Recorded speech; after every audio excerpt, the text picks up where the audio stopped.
नमस्कार दोस्तों। आज के वीडियो का प्रमुख जो उद्देश्य है वो ये है कि जो WHO यानी कि वर्ल्ड हेल्थ ऑर्गेनाइजेशन है उसके डीजी यानी डायरेक्टर जनरल जिनका नाम है डॉक्टर टेड्रोस गैब्रियेसिस, क्या उनका चाइना के साथ किसी भी प्रकार का रोल रहा है कोविड-19 के फैक्ट्स या फिर उसके फैक्ट फाइंडिंग को छिपाने में। देखिए, ये कहना तो बेहद मुश्किल है और डायरेक्टली बगैर इंक्वायरी के कोई भी इसको नहीं कह सकता है, परंतु ये बात अब साफ हो गई है कि WHO का जो रोल है उसके बारे में इंक्वायरी होगी और इंक्वायरी के बाद ही पता चलेगा क्या WHO ने किसी भी प्रकार की ढील दी है चाइना को। और ये जो कोविड-19 है ये पैंडेमिक इस प्रकार से उभरी है कि कोई भी देश इससे अछूता नहीं बचा है।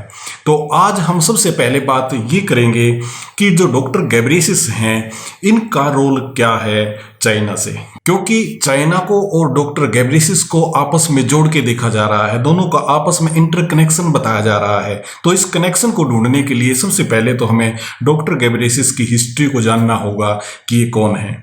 देखिए, एक फैक्ट मैं आपको बताता हूँ कि जो डॉक्टर टेड्रोस गैब्रियेसिस हैं ये एक्चुअल में मेडिसिन के डॉक्टर नहीं हैं। हालांकि डॉक्टर टेड्रोस जो लिखते हैं ये डॉक्टरेट हैं यानी कि PhD की है उन्होंने कम्युनिटी हेल्थ में, और इनका मूल जो कंट्री है वो इथोपिया है और इथोपिया के अंदर ये दो बेहतरीन पोजीशन पे रहे हैं। पहले इनकी पोजीशन थी हेल्थ मिनिस्ट्री की और दूसरी इनकी पोजीशन थी फॉरेन मिनिस्टर की। और इनके ऊपर एक आरोप है कि जब ये हेल्थ मिनिस्टर थे इथोपिया के अंदर तो इन्होंने कोलेरा से संबंधित बीमारी को छिपाया था, यानी कि उनके फैक्ट और तथ्य को छिपा लिया था। तो ये उनके ऊपर एक बहुत बड़ा आरोप लगाया जाता है। इसके बाद में दूसरी जो इंपॉर्टेंस आती है वो आती है फॉरेन मिनिस्ट्री की।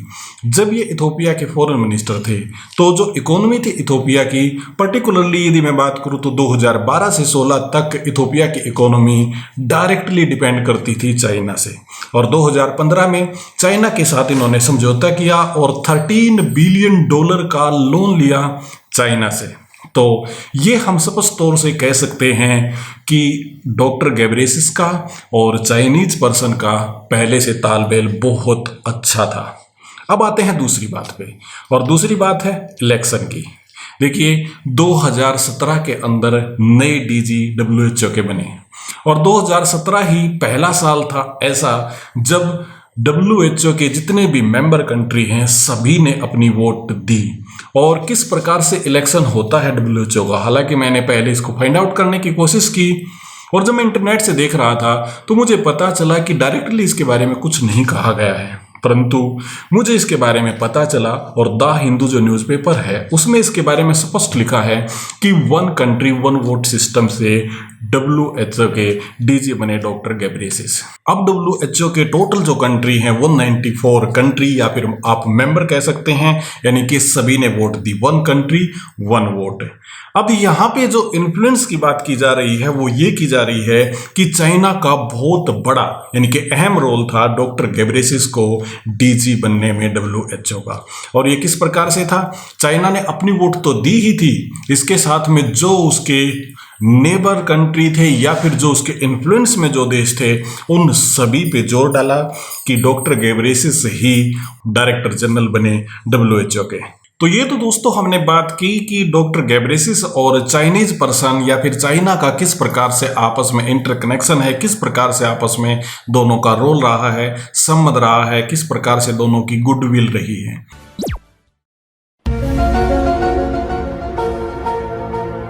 और इसके साथ में हमें ये भी जानना होगा कि कुछ और चीज़ें हैं जो फैक्ट को दर्शाती हैं, जो ये बताती हैं कहीं ना कहीं डॉक्टर गैब्रियेसिस ने चाइना का फेवर किया है। देखिए, सबसे पहले हमें एक ट्वीट देखना होगा जो WHO की तरफ से था 14 जनवरी को, और इस ट्वीट के अंदर क्लियर कहा गया कि कोविड-19 ह्यूमन टू ह्यूमन ट्रांसफर नहीं होता है, यानी कि एक ऐसा वायरस है जो ह्यूमन टू ह्यूमन ट्रांसफर नहीं होता है। जो बहुत बड़ा क्वेश्चन है कि 1 दिसंबर को पहला केस चाइना के अंदर आ गया था। उसके 1.5 महीने बाद भी WHO को ये पता नहीं था कि ये ह्यूमन टू ह्यूमन ये ट्रांसफर होता है। उसके बाद में ये भी माना जाता है कि जिस प्रकार से डॉक्टर गैब्रियसिस ने इथोपिया के अंदर जब वो हेल्थ मिनिस्टर थे उन्होंने कोलेरा से संबंधित बीमारी को छिपाया था, उसी प्रकार से चाइना ने कुछ फैक्ट छिपा लिए और उन तथ्यों को छिपाने के लिए डॉक्टर गैब्रियसिस ने हेल्प की। हालांकि ये प्रूव होना बाकी है, इंक्वायरी के बाद ही पता चलेगा।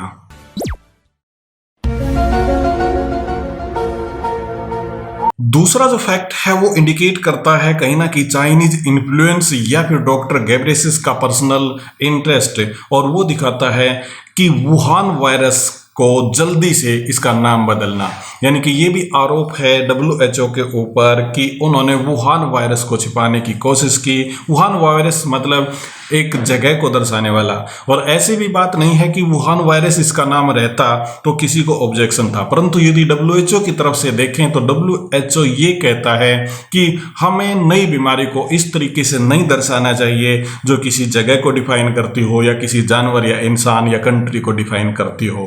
परंतु इससे पहले भी ऐसी डिजीज या फिर ऐसे वायरस रहे हैं जिनका जगह से कहीं ना कहीं लेन देन रहा है। जैसे बात करें इबोला की, इबोला एक रिवर है और ये जगह को दर्शाता है, और इसी के साथ में जीका वायरस की बात हम करें, ये भी एक जगह को दर्शाता है क्योंकि युगांडा के अंदर जीका फॉरेस्ट है और उसी के नाम पे इस वायरस का नाम पड़ा है। वुहान वायरस का नाम बदलना और सार्स से भी अलग नाम इसका रखना, ये कहीं ना कहीं दर्शाता है कि चाइना का कहीं भी इसके अंदर इनपुट या इन्फ्लुएंस या फिर लिंक ना दिखाई दे। जबकि यदि मैं इसके साथ बताना चाहूँ तो कोरोना की ये पहली प्रजाति नहीं है, इससे पहले भी कई प्रजाति कोरोना की रही हैं, और कोरोना के बारे में बताया जाता है कि ये ह्यूमन टू ह्यूमन ट्रांसफर होती हैं। और फिर यदि इसके बारे में बात करें, कोविड-19 वायरस के बारे में बात करें, तो इसके बारे में फिर किस प्रकार से WHO अंधेरे में था कि उनको ये पता ही नहीं था कि ये ह्यूमन टू ह्यूमन ट्रांसफर नहीं हो सकती है। हालांकि यदि अब कंट्रोवर्सी की बात करें तो यूएस ने पूरा इसका अपोज किया है, और WHO को जो अपना हिस्सा देना होता है, यानी कि अपनी फाइनेंशियल जो ऐड देनी होती है, वो यूएस ने रोक दी है। और उसके बाद में मामला ये काफ़ी गंभीर हो गया है, और WHO की अब किस प्रकार का WHO का इंटरेस्ट था, उसका इन्फ्लुएंस क्या था और क्या रोल रहा था, इसके बारे में इंक्वायरी होगी। उम्मीद करता हूँ ये कंटेंट आपको पसंद आया होगा। हमारे वीडियो को शेयर कीजिएगा, लाइक कीजिएगा और हमारे चैनल को सब्सक्राइब जरूर कीजिएगा। बहुत बहुत आपका धन्यवाद।